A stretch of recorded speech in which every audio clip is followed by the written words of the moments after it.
Muito bem. Então, agora a gente vai continuar, né?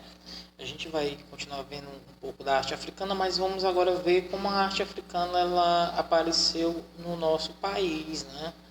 A gente viu a questão da arte africana, a questão das máscaras, né? Que eram utilizadas, né? E aí o que acontece? A gente agora vai para a parte da arte africana aqui no nosso país. Como eu já falei para vocês, a arte africana ela teve uma contribuição enorme dentro do nosso país, né? A questão dos escravos que quando vieram trabalhar forçadamente aqui nas lavouras, nas plantações de café, né? De açúcar, né? Na parte canavieira, né? Que a gente pode observar que eles trouxeram muitos costumes, né, daquela época, né, da África para o nosso país. E aí, muitas coisas até hoje a gente tem esse costume, a gente tem esse hábito, né? A gente herdou do povo africano, que, como eu disse, é um povo muito rico em cultura, né? Muito rico nessa questão. E a gente agora vai ver como a arte africana ela influiu no nosso país. Vamos lá?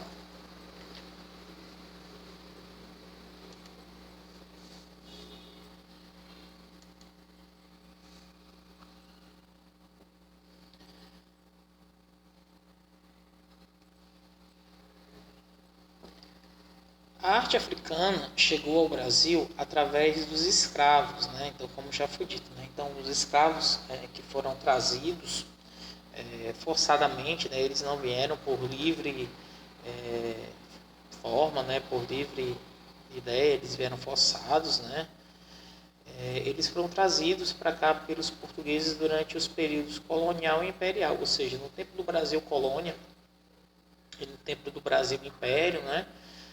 A presença dos africanos aqui foi muito grande, né? Foi um período de mais de, de quase 3 séculos, né? É mais ou menos isso, né? Quase 3 séculos, evidentemente, que o Brasil foi descoberto em 1500, né? E aí em 1888, né? A princesa Isabel ela declarou que os escravos, né? Em 13 de maio de 1888 que os escravos eles seriam todos libertos, né? A partir daquele momento eles não precisariam mais trabalhar, mas aí criou-se aquele impasse, né? Porque é, os negros, né? Os africanos que aqui estavam, eles eram forçados, né? A trabalhar, mas eles tinham casa, né? De certa forma, né? Tinham comida, né?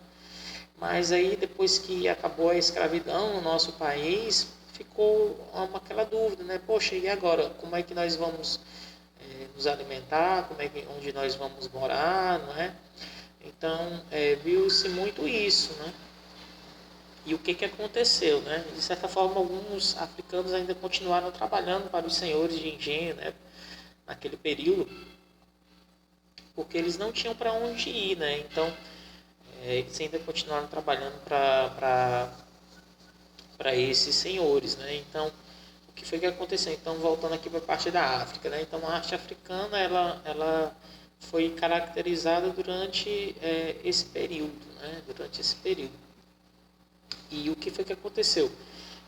Em muitos casos, os elementos artísticos africanos, eles fundiram-se com os indígenas e os portugueses, ou seja, a arte africana ela se juntou com a arte indígena e com a arte dos portugueses, né, que aqui estavam. Então houve aquela mescla de, de, de, de, de elementos artísticos, né, de cultura, de arte. Né, então houve uma junção, né, uma união desses povos, dessas culturas artísticas, né?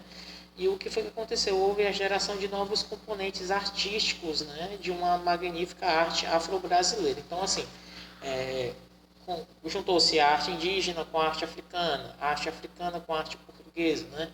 Então, daí surgiram muitos componentes artísticos, né? Contribuiu-se muito para que pudesse, evidentemente, se propagar ainda mais a arte africana, né, dentro do nosso país. Né? digamos que houve um grande salto, né, na questão artística e cultural relacionada ao povo africano, né? Então é muito importante a gente poder observar isso, né? Que esses elementos, né? Claro, a cultura africana, a arte africana, ela é muito rica, né? Mas quando se juntou-se com a indígena, ficou ainda mais ampla, né? Com a portuguesa também, né? Com os elementos artísticos portugueses também, né? Então a gente pôde observar que a arte africana ela pôde se propagar, se divulgar de uma forma bem maior, né? Conseguisse evidentemente divulgar ainda mais essa questão artística, né? Então é muito importante a gente poder observar essa questão dos trabalhos artísticos africanos durante esse período. Então é muito bom a gente saber isso, né? E é isso, né? É muito importante a gente poder ter esses conceitos dentro da arte africana, né? Então é isso. Então a gente pode observar. Bem, aí a gente fala um pouco mais sobre a questão das máscaras, né? A gente já viu que as máscaras elas estão relacionadas de certa forma com a parte da religiosidade, né? Quando haviam os rituais sagrados africanos, eles usavam aquelas máscaras justamente para que pudessem herdar toda essa variação de crenças, de poderes, né, que a gente pode observar nisso, né? Então, o que acontece? Essas máscaras sagradas, elas representam uma divindade, uma força vital, né? Então, tinha essa crença de que quando você usava uma máscara, você estava representando ali um ser poderoso, né? Uma divindade com aquela força vital, enfim. Então, de certa forma, essas máscaras elas detinham esses poderes religiosos, né? Elas tinham essa significância, né? Então, o que acontecia? Então, durante os rituais, né, os africanos eles usavam essas máscaras justamente para poder expressar essa relação entre eles e as suas divindades religiosas, né? Então, tinha essa crença de que as máscaras elas tinham esses poderes, né? E as máscaras, elas exercem uma ação propiciatória ao trazer forças vitais benéficas, ou seja, os gênios, os deuses secundários, que são os intercessores entre os homens e um Deus difuso no universo. Então, tinha aquele cunho de que as máscaras elas poderiam ter poderes, né? E realmente, né, de acordo com as crenças africanas, essas forças vitais benéficas, ou seja, as forças do bem que eram representadas por essas máscaras, elas tinham toda essa significação, né? E essa relação entre os homens e um Deus que sempre existiu dentro da cultura africana fez com que o poder das máscaras eles ficassem ainda mais evidentes. E o que se procurava obter nessa questão do uso das máscaras? Então, assim, as máscaras elas poderiam exprimir a majestade, né? A questão da sabedoria, o mistério das forças sobrenaturais que as animam, né? Então a gente pode observar justamente isso. A gente tem aí duas máscaras africanas utilizadas nos rituais religiosos, né, que faziam com que a gente pudesse ter essa noção dessa representatividade toda dessas máscaras, desses rituais, né? Então, como eu disse, elas representavam a força do bem, né? Representavam a sabedoria, o conhecimento, né? Aquela questão da bondade, a questão dos poderes religiosos, né? Não tinha nada de mal ou de ruim, pelo contrário. As máscaras, elas tinham esse poder voltado somente para o bem, né? Então, essa visão, né, de que as máscaras eram feias e que talvez pudessem causar temor, não era mais precisamente isso, né? Então, elas representavam sempre as divindades religiosas, né? Essa força vital que ficou caracterizado quando elas eram confeccionadas e, evidentemente, vistas nos rituais religiosos, né? Então, é muito importante se observar isso. É muito importante também a gente poder observar que as máscaras elas possuíam diferentes funções dentro da arte africana. Então, assim, cada máscara ela tinha uma função, né? Então a gente vai ver cada uma delas agora, né? Dentro de cada uma das perspectivas e a gente vai ver evidentemente a sua importância e o significado de cada uma delas, né? Primeiramente a gente vai ver a função religiosa, que era a principal função das máscaras, né? A função religiosa e por que ela tinha essa denominação, né? Ela porque assegura a mediação entre Deus, os ancestrais e os homens, né? Então ele unia, né? Unia os deuses, os ancestrais e os homens durante essa questão. E ela aparece, né? A questão da máscara aparece nos ritos de passagem, certo? E uma característica muito importante dessa função é que ela é protetora contra os espíritos maléficos, ou seja, os espíritos do mal. Como a gente sabe, a gente viu anteriormente, né, as máscaras elas eram usadas somente para o bem, né, para aquela parte dos ritos religiosos, né, de toda aquela questão toda, mas o que acontece? Essa proteção, né, que aparecia nesses ritos, nessas danças, né, era justamente isso, evitar a presença de espíritos maléficos, né, que de certa forma, né, na crença dos povos africanos, eles poderiam ver, né? Outra função muito importante dentro do uso das máscaras era a função política, né? O que era isso, né? O que era o uso da máscara durante a função política, né? O que acontece é que a máscara ela garante a hierarquia social, né?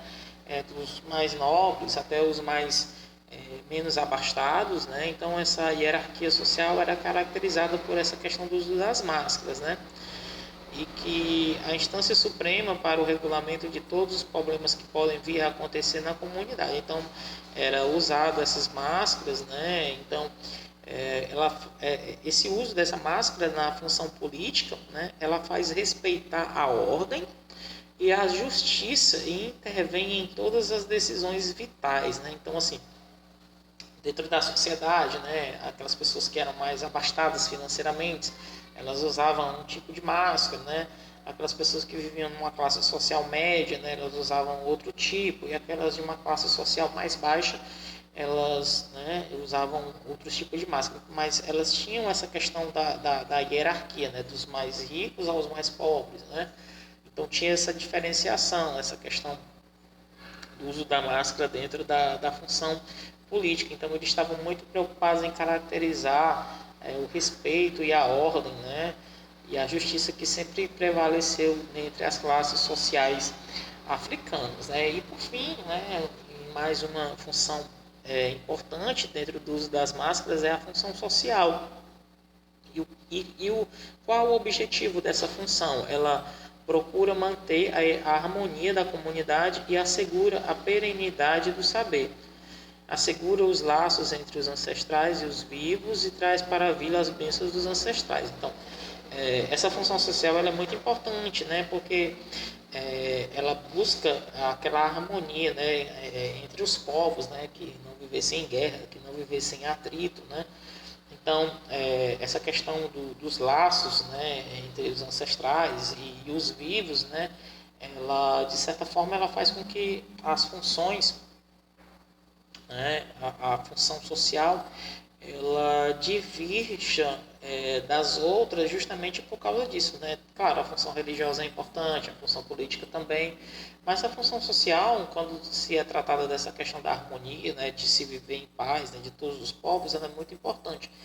Então, essa questão do uso da máscara nessa função, ela se fez presente, se faz ainda, né, porque ainda há povos africanos que ainda cultuam essa questão do uso de máscaras, muito, muito importante, né, uma coisa que todas as funções são importantes, são evidentemente, mas uma é o elo de ligação, né, todas as funções elas estão reunidas, né, então cada uma depende da outra, mas a função social eu considero como uma das mais importantes, justamente por causa disso, porque prega a paz, a harmonia entre todos os povos africanos.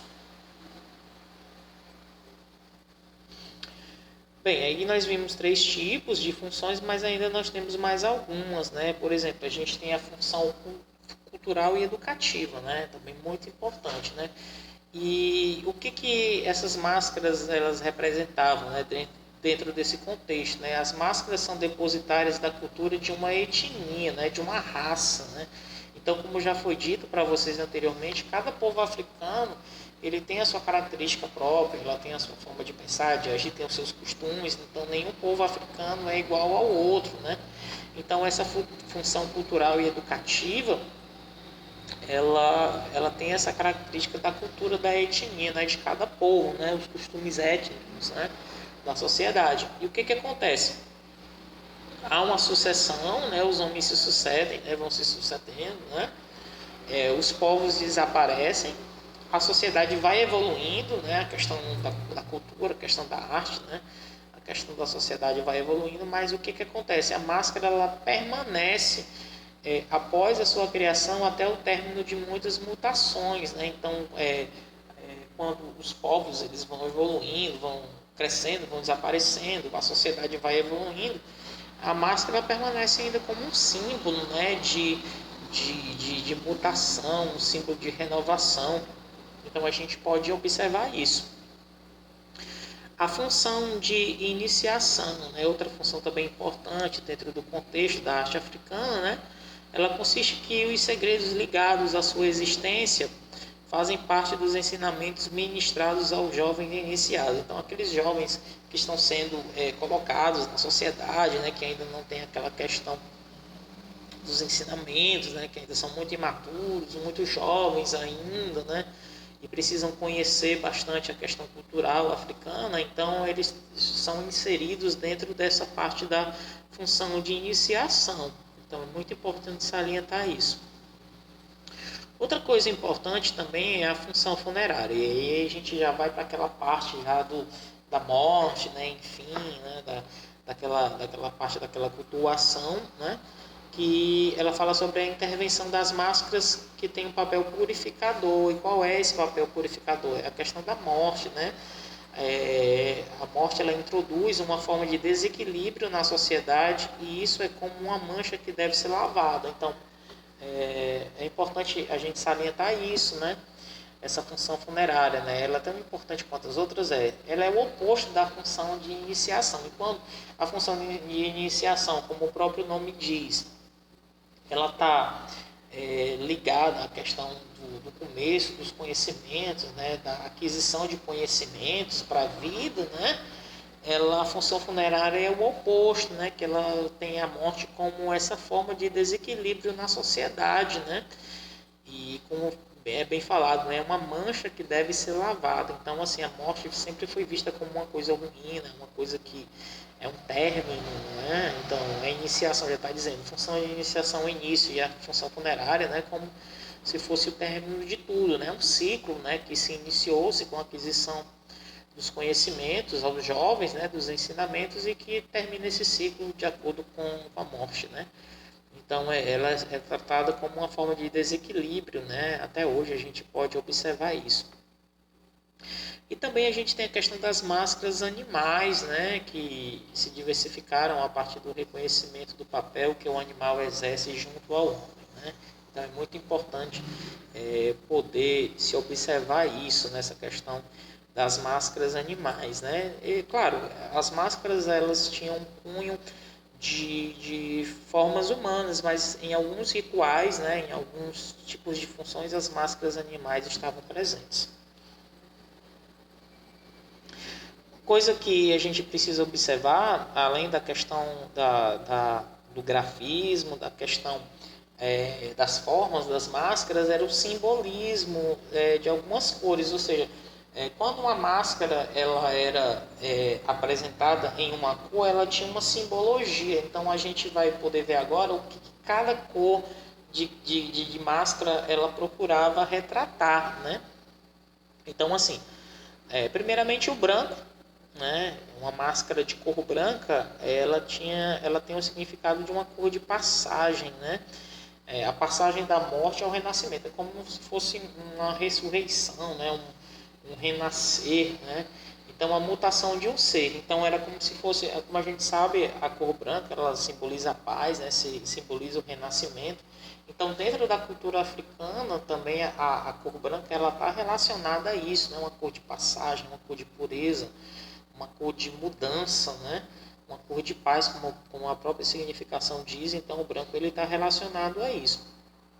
Oposto ao branco a gente tem o preto, né, que aí já representa a negatividade, né? Então quando o africano ele estava com uma máscara de cor preta, então estava representado isso, essa negatividade, essa coisa negativa, né? Pois representa a morte, o mal, a feitiçaria e o antissocial, ou seja, a cor preta como o próprio significado, né, que aí a gente consegue evidentemente entender, ela tem toda essa significância, né? Poxa, a morte, né, uma coisa ruim, uma coisa nefasta, né, uma coisa fúnebre, né, que é representada pela cor preta, né?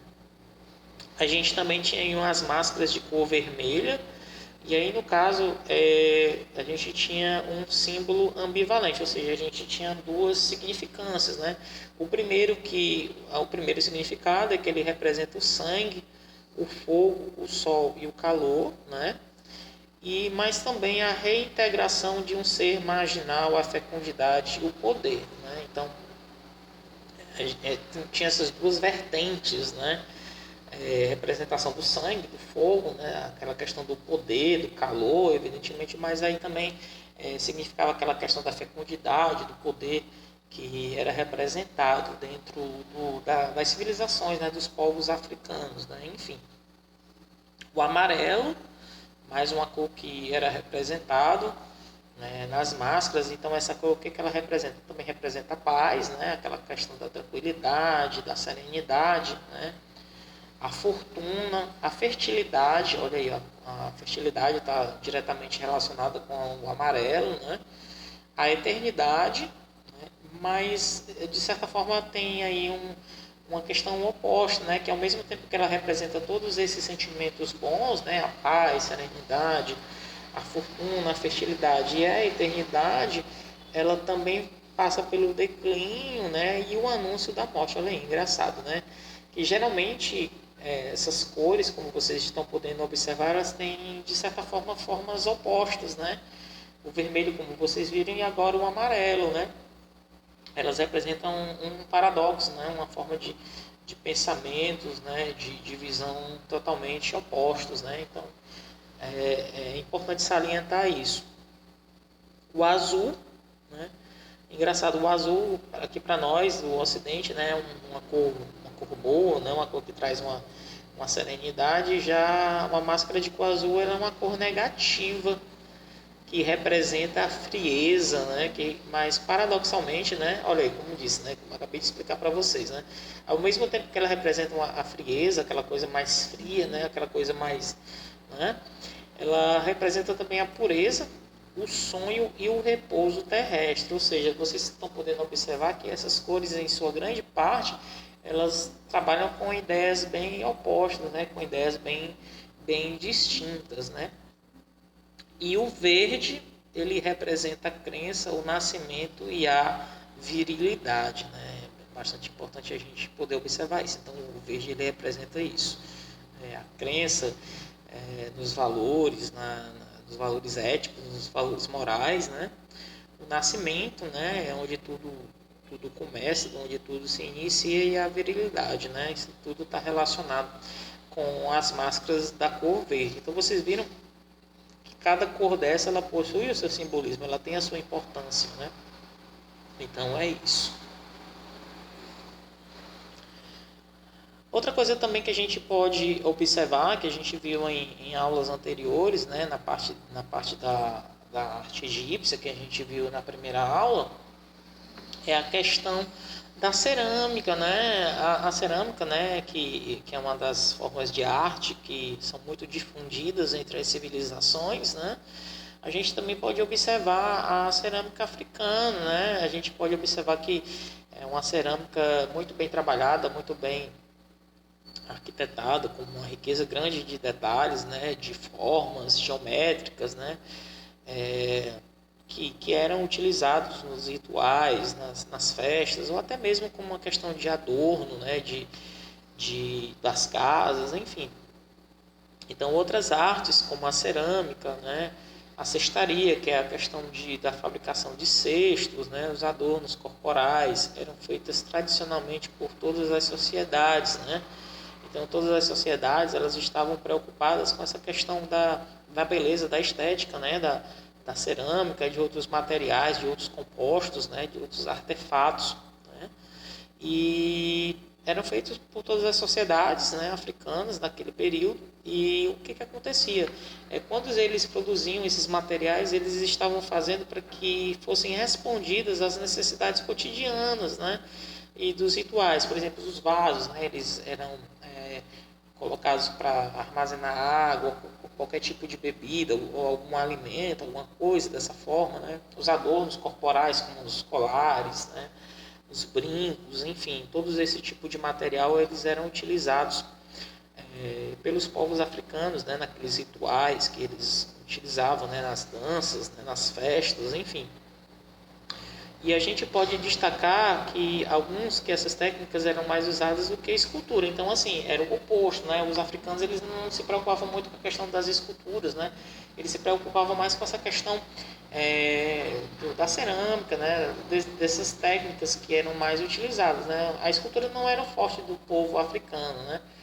Mas essa parte das danças, dos rituais, né, de muita coisa que eles trouxeram das danças, como já foi dito, dessa questão da cerâmica, foi feito de uma forma muito bem trabalhada, né, e foi feita de acordo com o modelo de organização social e as formas de expressão estética, né? Então a parte estética ela estava presente nessa questão dos africanos, né? Então assim os africanos eles tinham naquela época aquela preocupação da arte, né? Dessa parte da cerâmica, como já foi dito, os adornos corporais que eles retiravam todo o material também da natureza, né? E aí eles usavam de uma criatividade muito grande, né? Para que pudessem ser feitos esses objetos, né? Vocês podem ver pelo exemplo aí do vaso que está aí na imagem, né?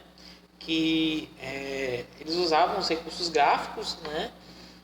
Que eles usavam mais os recursos gráficos que eram aplicados do que os recursos representativos da escultura. Então, como eu disse, os povos africanos eles não estavam muito preocupados com a questão da escultura, né? Diferentemente do povo egípcio, né? E de outros povos no mundo, né? Claro, eles se preocupavam, mas não tanto como, por exemplo, eles davam uma importância maior para as danças, né? Para a cerâmica, para a questão principalmente das máscaras, como a gente viu há bem pouco tempo, né? Então é muito importante a gente poder observar isso, né? E a gente pode observar como exemplo nesse vaso que vocês estão vendo aí, né? Que é um vaso muito bem feito, né? Muito bem elaborado, muito bem trabalhado, né? Nessa perspectiva, nessa visão. E daí a gente pode observar, né? Que assim, não podem ter tido uma certa restrição nessa parte da escultura, mas assim, em outros campos, né, em outras formas, a gente pode observar que eles não deviam nada a nenhuma outra civilização presente naquele período, né? Então a gente pode observar justamente tendo esse vaso aí como um exemplo, né, de arte africana, né? Mas também, como já foi falado, os adornos, né?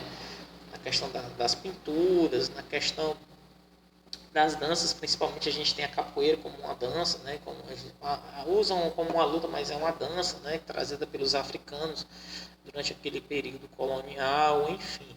Mas é muito importante a gente poder observar isso, né, essa questão da parte da cerâmica e da cestaria, dentre outros tipos de formas de arte africana que os africanos também conseguiram trazer, não só para o nosso país, mas também para outros povos existentes. Então é muito importante a gente poder ver isso, né? Essa questão da grafia, do grafismo, né? A questão das formas, né? Como já foi dito, como já foi trabalhado, das danças, né? Dos rituais.